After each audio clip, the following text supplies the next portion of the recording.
Here, Dr. Paul Vanraden. He spent nearly 30 years as a research geneticist at the USDA Animal Genomics and Improvement Laboratory. One of the most accomplished geneticists of our time, Paul has been in the center of the genomic revolution from its onset, and his methods are adopted worldwide. He serves as a CDCB Board of Directors as a non-voting member. He studied at the University of Illinois and Iowa State and has worked as a postdoc at the University of Wisconsin. He has been honored with several awards by USDA, ADSA, NAAB, and with the most recent being the Zinpro Award of Excellence in Dairy Science at the ADSA meeting this past summer. Let's put our hands together for Dr. Paul Vanraden.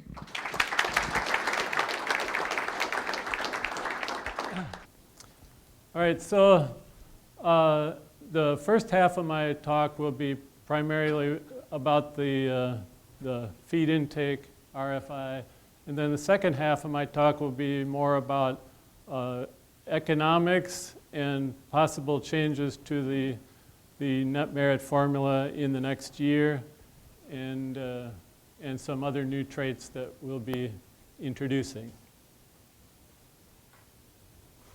So just a reminder that this is the same data that the other speakers have actually collected and summarized and sent to us.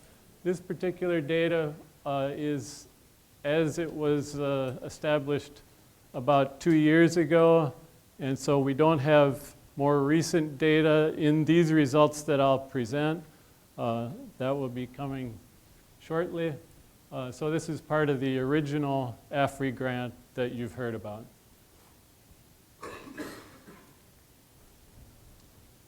So the economic values then, I think they were presented a couple times already.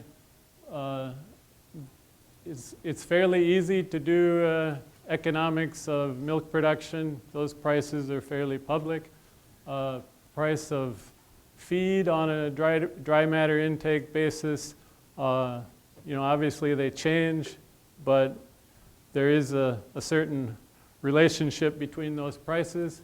And so if you multiply the milk times its price and the components, and the dry matter intake times its price, and work out what is the value of those, you can see that milk production would get around 40%, but if we're adding in a new term with 16% of the emphasis, that takes away emphasis from all the other traits in the index.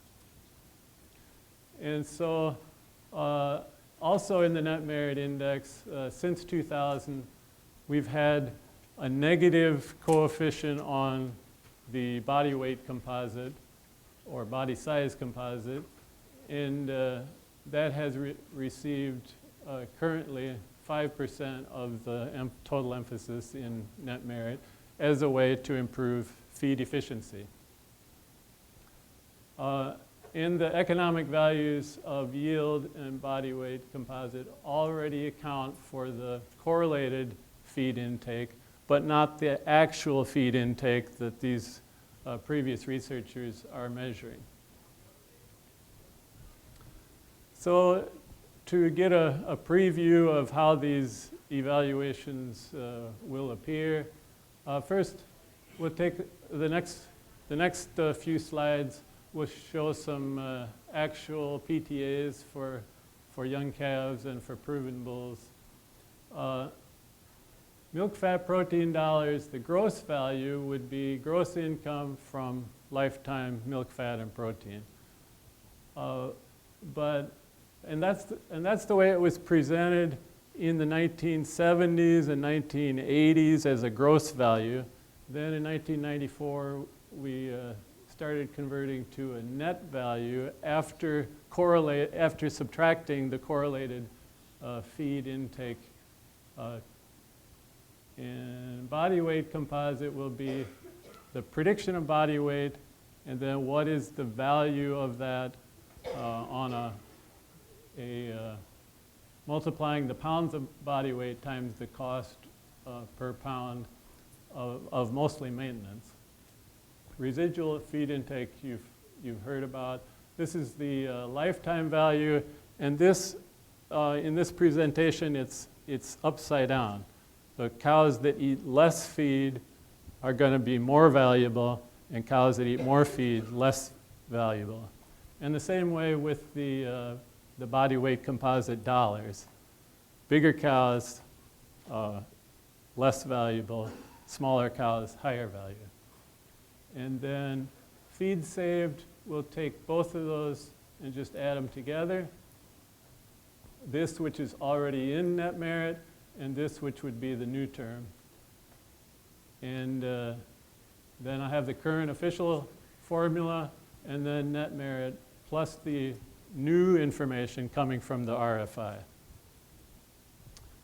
So these are values from calves as they appeared in the all these research herds. And so I have predicted what their gross production value would be. And then their net, after subtracting all the, obviously, if they're going to make a lot more milk as cows, they're going to eat more feed. After subtracting that, you get that column. This only small differences due to the differences in body weight. And then here would be the new information from residual feed intake. And the feed saved is combining this column and this column, simply adding them together. And so here's the current official net merit. These calves are ranked by net merit. And then after adding the new information, this plus this, we get a new net merit formula there. And this is the plot of the ranking of those calves before and after adding in the feed intake data. You can see the correlation is exactly 0.99. So obviously you get changes in rank when accounting for their actual differences in predicted feed intake. Then we'll take a look at the reliabilities on the next slide. For milk, fat, protein, the research calves had an average reliability of 79%. Body weight composite, also highly heritable, 77%. The average reliability of the RFI, the new information, was 12%. Feed saved is this weighted average of the body weight composite reliability and the RFI reliability, but it's weighted much more heavily to this new information because there's more variance here. And so it actually turns out to be closer to the 12% than it does to the 77%. Net merit has a reliability of 76%. Currently, we can imagine, well, what if we admit that currently we have no information about actual feed intake? So that I'll show you on the next slide. And then, so then we'll put the RFI information in. And what that looks like is, of course, you get some slight variation among calves in their reliabilities for these normal traits. The RFI reliabilities averaged about 12% for these calves. The feed saved was only averaging about 18%. Net merit for these young calves is around 70%. And then if we say, oh, but there's really this new trait, feed intake, that we don't have any direct information on, the reliability of net merit actually drops way down to that, assuming there's no RFI information. But if we add in this, what we do know about RFI, then it comes back up by 1 or 2 points. So that's the gain in information that we will see.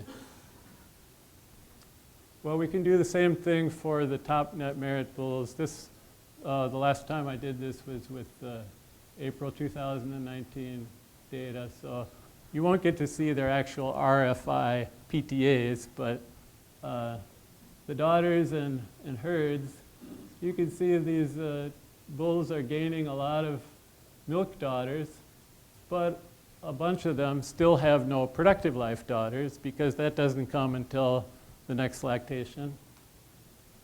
And none of these top bulls had any daughters for measured for feed intake yet. Partly that's because we don't have, this particular data set did not have any new records in the last 2 years.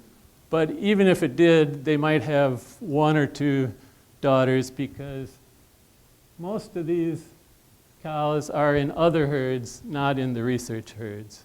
So it would help if we were able to somehow get the top new bulls, have their daughters into the research herds, or at least close relatives. So their reliability was not actually very high because they're still like young bulls, young animals for this trait. They don't have their own daughter information.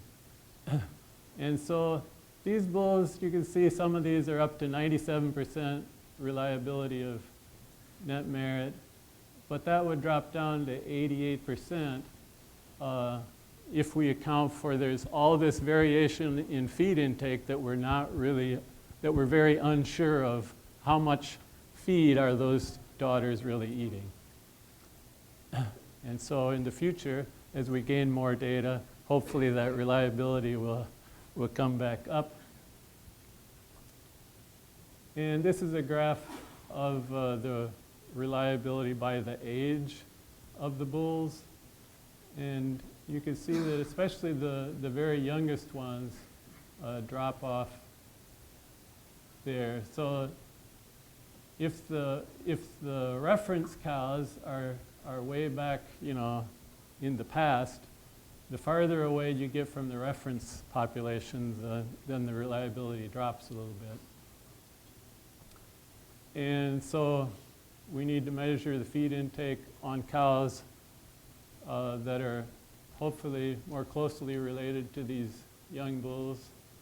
And this was research from Bingji Li, our postdoc, and Elif Gunal was a CDCB intern. Okay, so the way to counteract that gradual decline with the younger animals is to build up a bigger reference population. And you could see that if we had 10,000 instead of 5,000, you get a big boost in reliability. And if you had all the way up to 50,000, you would have over 50% reliability of predictions. But that would be expensive, but then you get a lot more information than we have now. And those are financial decisions as far as being able to invest in data collection. We've lived for many years off of just receiving free data from the industry, and that's worked well for many traits, but not so well for this trait. This one really requires money. So another way to summarize that data, the cows that have been measured for RFI have reasonably good reliabilities, 34% genomic reliability. There are a few bulls that do have high reliability if they happen to have a lot of daughters in the research herds. And you've just seen the progeny tested bulls, the young bulls. But we can predict this trait for millions of other animals. That's the nice thing.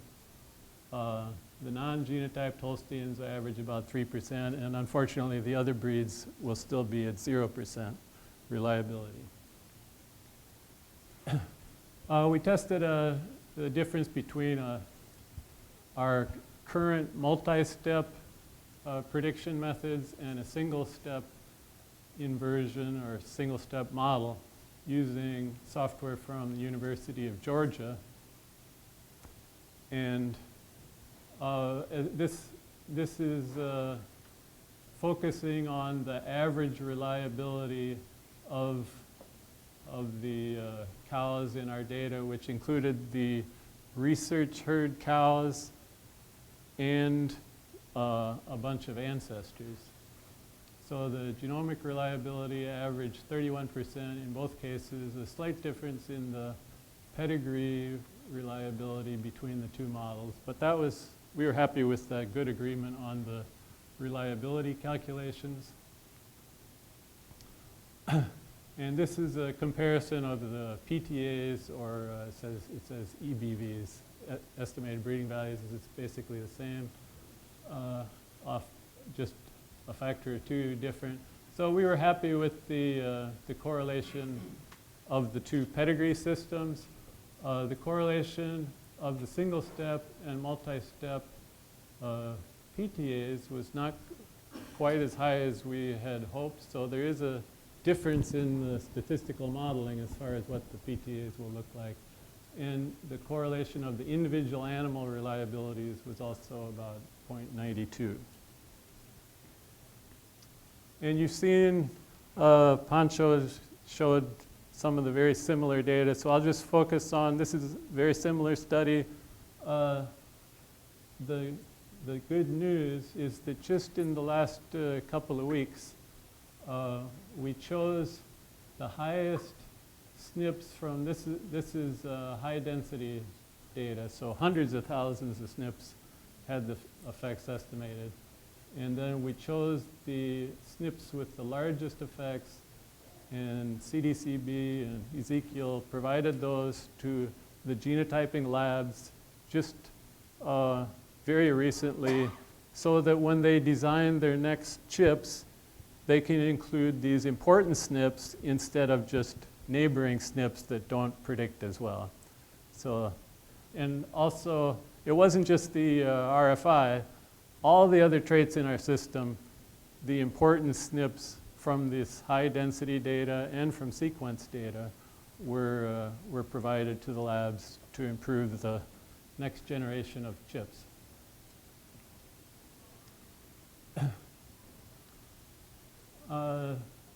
So this is a slide that Kent put together on why are these new traits like feed intake now, why do they make sense now and didn't before? Well, in progeny testing, we would have had to collect, to get any reasonable reliability, you know, hundreds or say 100 daughters per bull.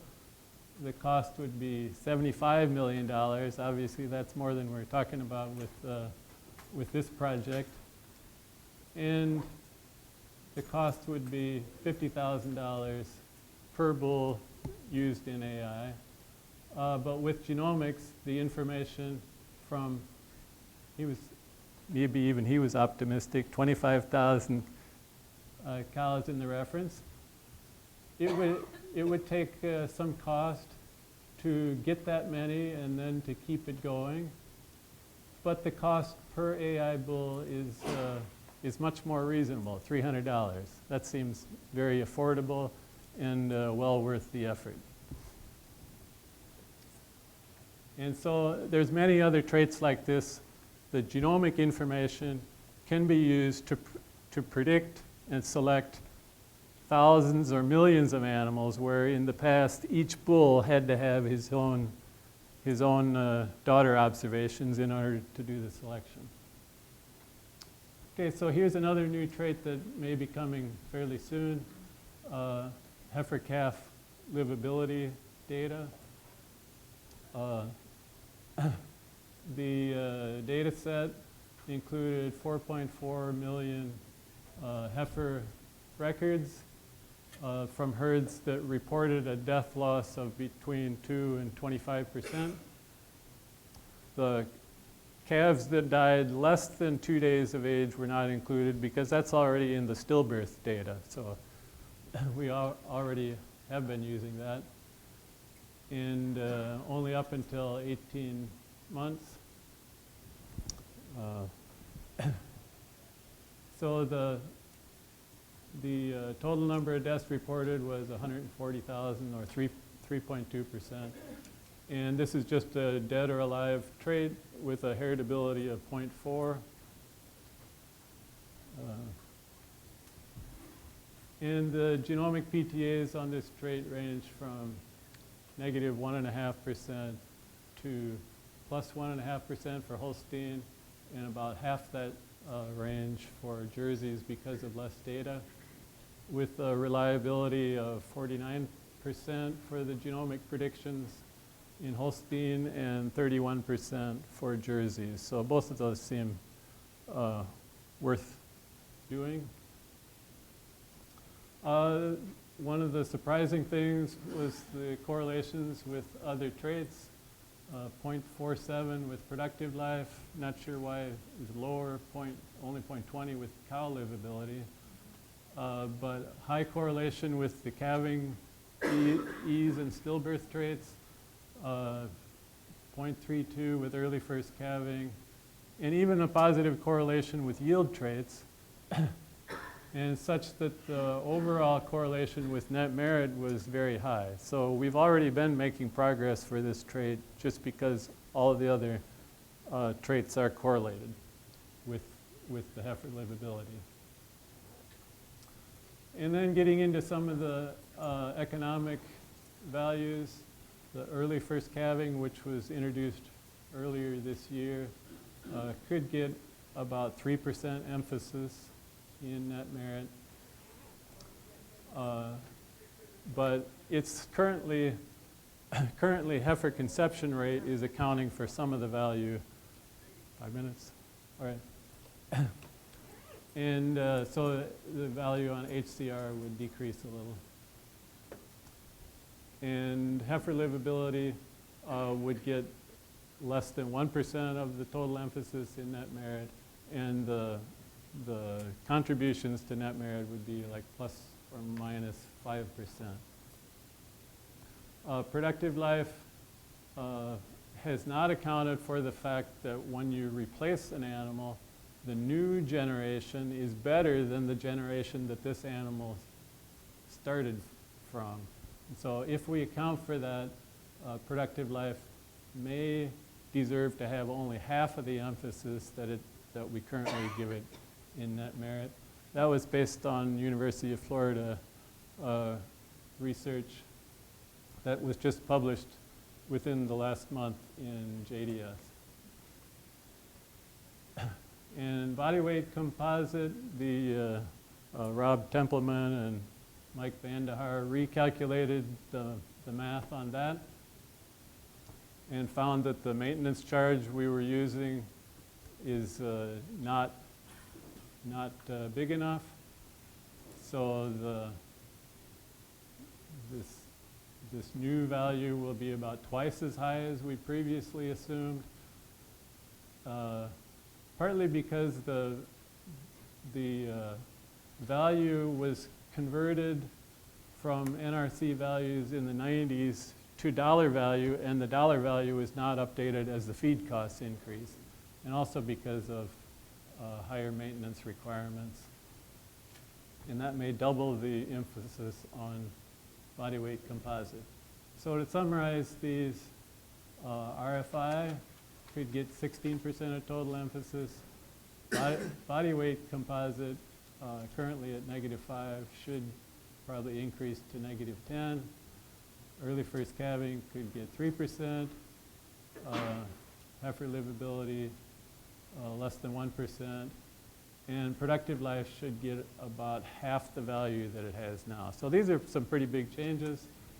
And to show how big these are, as a percentage of our current progress, we get almost 1% increase progress from the feed intake data, a little bit of gain from early first calving, and heifer livability.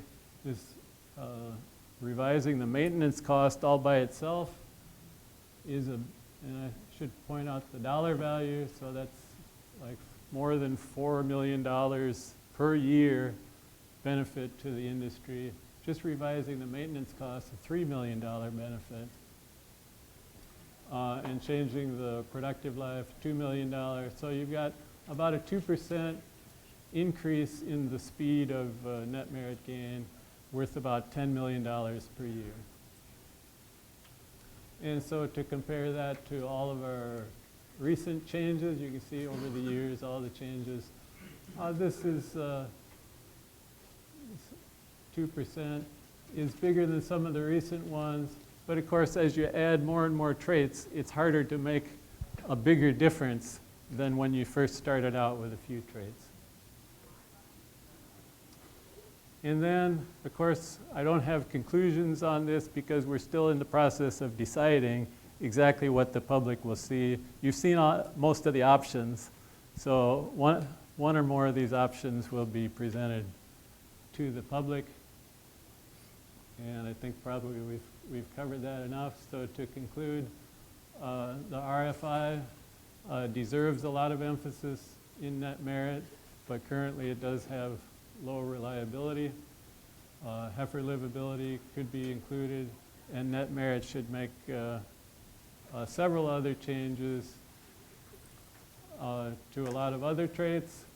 And finally, one thing that may be hard for people to understand is the reliability of net merit is actually lower when we include all of these new traits with lower reliability. That's going to be a mathematical fact, but we have to keep in mind that the total progress is faster when we select for these traits instead of ignoring them. So I'd like to thank the USDA funding and the AFRI funding to collect the data, and CDCB and the industry suppliers for all the data we receive. Thank you.